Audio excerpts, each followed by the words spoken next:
چنانچہ نبی علیہ الصلوۃ والسلام کے اوپر جو شخص درود شریف پڑھتا ہے اللہ رب العزت اس کے بھی گناہوں کو معاف فرماتے ہیں۔ یہ ایک ایسا عمل ہے جو ہمیں کثرت کے ساتھ کرنا چاہیے۔ نبی علیہ السلام نے ارشاد فرمایا شفاعتی لأہل الکبائر من امتی، میری امت کے جو گناہ گار ہوں گے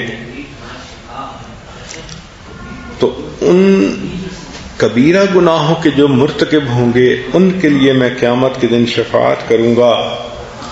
اور ایک حدیث پاک میں نبی علیہ السلام نے فرمایا خیرت بین الشفاعت، کہ مجھے اختیار دیا گیا، چوائس دیا گیا کہ یا تو میں شفاعت کروں او یدخل نصف امتی الجنہ، یا میری آدھی امت کے لوگ جنت میں چلے جائیں۔ فاخترت الشفاعۃ، نبی علیہ السلام فرماتے ہیں میں نے شفاعت کو چن لیا لأنہا اعم واکفا، اس لیے کہ میری شفاعت کے ذریعے آدھی سے زیادہ امت جو ہے وہ جہنم کی بجائے جنت میں چلی جائے گی۔ سبحان اللہ۔ نبی علیہ الصلوۃ والسلام پر درود شریف پڑھنا اپنے غم کو ختم کرنا اور گناہوں کو معاف کرنا۔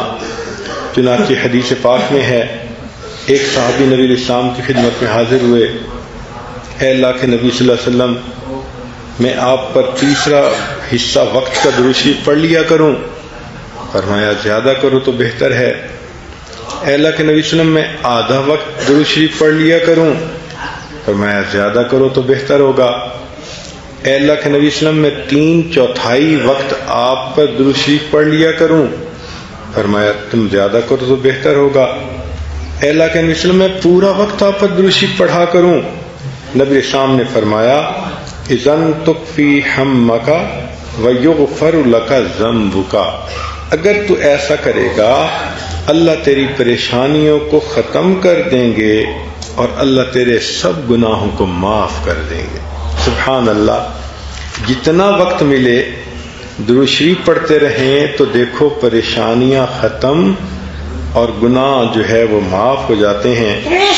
اس لیے فرمایا کہ جب دو دوست آپس میں ملیں، واقف لوگ آپس میں ملیں، ایک دوسرے کو سلام کریں اور اس وقت لم یتفرقا، سبحان اللہ۔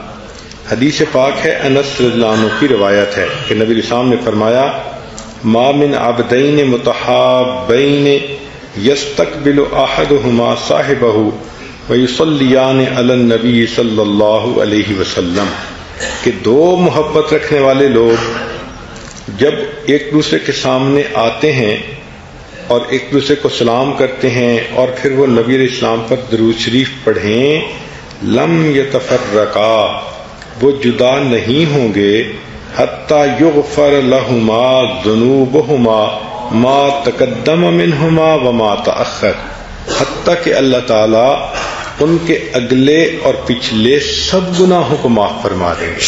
اب دیکھیں آپ دن میں شاید 50 خواتین کو ملتی ہوں گی، کہیں بہن کو ملی، کہیں ماں کو ملی، کہیں کسی پڑوسن کو ملی، رشتہ دار کو ملی، تو اگر ایسا موقع ملتا ہے تو نبی علیہ السلام پر درود شریف بھی پڑھ لینا چاہیے تاکہ یہ سعادت ہمیں نصیب ہو جائے کہ جدا ہونے سے پہلے مغفرت ہو جائے۔ اور ایک اور عمل ایسا ہے کہ جو عورتوں کو اپنانا چاہیے اور اہتمام سے کرنا چاہیے، یہ بخاری شریف کی روایت ہے، دار قطنی نے بھی اس کو روایت کیا۔ ابو ہریرہ رضی اللہ عنہ فرماتے ہیں کہ جو انسان جمعہ کے دن عصر کے بعد اپنی جگہ پر بیٹھے بیٹھے نبی علیہ السلام پر 80 مرتبہ درود شریف پڑھے، اللہ تعالیٰ اس کے 80 سال کے گناہوں کو معاف فرما دیتے ہیں۔ اب ذرا غور کیجئے، 80 سال کا مطلب پوری زندگی کے گناہ۔ تو آپ یوں سمجھیں کہ جمعہ کے دن عصر کے بعد اگر میں 80 مرتبہ درود شریف پڑھ لوں گی تو میرے پوری زندگی کے گناہ معاف ہو جائیں گے۔ اور وہ درود شریف کیا ہے؟ اللہم صلی علی محمد النبی الامی وعلی آلہ وسلم تسلیما. اتنا بڑا درود شریف بھی نہیں، آپ اس کو لکھ لیں، پڑھ لیں، یاد کر لیں، اور کوشش کریں کہ جمعہ کے دن اپنے گھر کے سب بچے بچیوں کو کہیں کہ وہ آپ کے ساتھ نماز پڑھیں. چھوٹے بچے تو عام طور پہ گھروں میں ہی نمازیں پڑھتے ہیں، ماں ہی پڑھاتی ہے، تو وہ اگر اس دن اہتمام کے ساتھ اکٹھی نماز پڑھ لیں اور ان سب کو کہیں کہ سب نے بیٹھے رہنا ہے اور یہ درود شریف پڑھنا ہے. آپ خود بھی پڑھیں، بچوں سے بھی پڑھائیں، اور اس کے بعد دعا مانگیں، اور پھر دیکھیں کہ گھر کے اندر برکتیں کیسے آتی ہیں. ہم ایسے اعمال کرتے ہی نہیں کہ جس سے برکتوں کے دروازے کھل جائیں ہمارے لیے. تو جب بچپن سے بچوں کو اس کی عادت ڈالیں گی، وہ پوری زندگی پڑھتے رہیں گے اور اللہ ان کے گناہوں کو بخشیں گے. تو ہمیں چاہیے کہ ہم درود شریف جمعہ کے دن عصر کے بعد پڑھنے کی عادت کو اپنائیں. اور ویسے بھی حدیث پاک میں ہے کہ جمعہ کے دن ایک ساعت اجابت ہوتی ہے. ساعت اجابت کہتے ہیں وہ گھڑی جس میں دعا قبول ہوتی ہے. بعض علماء نے لکھا کہ امام جب خطبہ دیتا ہے تو دو خطبوں کے درمیان جب تھوڑی دیر کے لیے بیٹھتا ہے وہ ساعت اجابت ہے. لیکن زیادہ علماء نے یہ لکھا ہے کہ سیدہ فاطمہ الزہرا رضی اللہ تعالیٰ عنہ فرماتی ہیں کہ وہ ساعت اجابت جمعہ کے دن عصر اور مغرب کے درمیان ہوتی ہے. تو اگر عصر اور مغرب کے درمیان وہ قبولیت کا وقت ہے تو درود شریف بھی پڑھیں اور اللہ سے دعا بھی مانگ لیں، اور پھر شفاعت کی بھی مستحق بن جائیں گی، زندگی کے گناہ بھی معاف ہو جائیں گے، اور اللہ تعالیٰ کی طرف سے برکتوں کے دروازے بھی کھل جائیں گے. سبحان اللہ.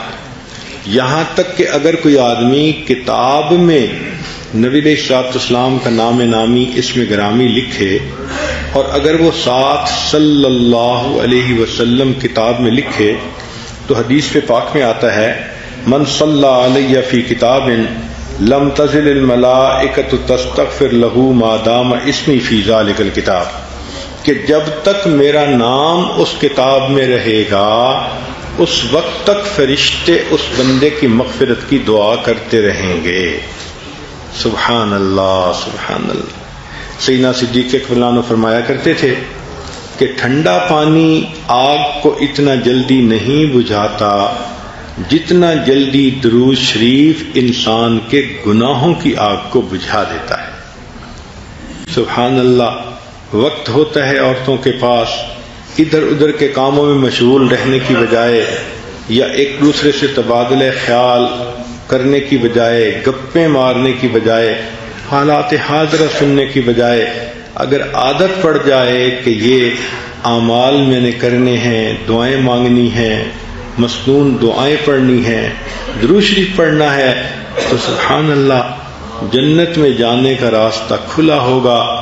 جہنم میں جانے والا سوال ہی پیدا نہیں ہوتا. مگر افسوس کہ غفلت کی وجہ سے وہ عورتیں آج جن کے بچے جوان ہو جاتے ہیں، شادیاں ہو جاتی ہیں، وہ نانیاں اور دادیاں بن جاتی ہیں. یہ بہت قیمتی عورتیں ہوتی ہیں. عام طور پہ ان کے پاس فرصت ہی فرصت ہوتی ہے، مگر اس فرصت کو کاش کہ وہ غنیمت سمجھیں اور عبادت میں لگائیں، درود شریف پڑھیں، استغفار پڑھیں، مسنون دعائیں پڑھیں، تو یہ تو سیدھی جنت میں جائیں گی. اللہ تعالی ہمارے لیے جنت کے راستے کو آسان فرما دے.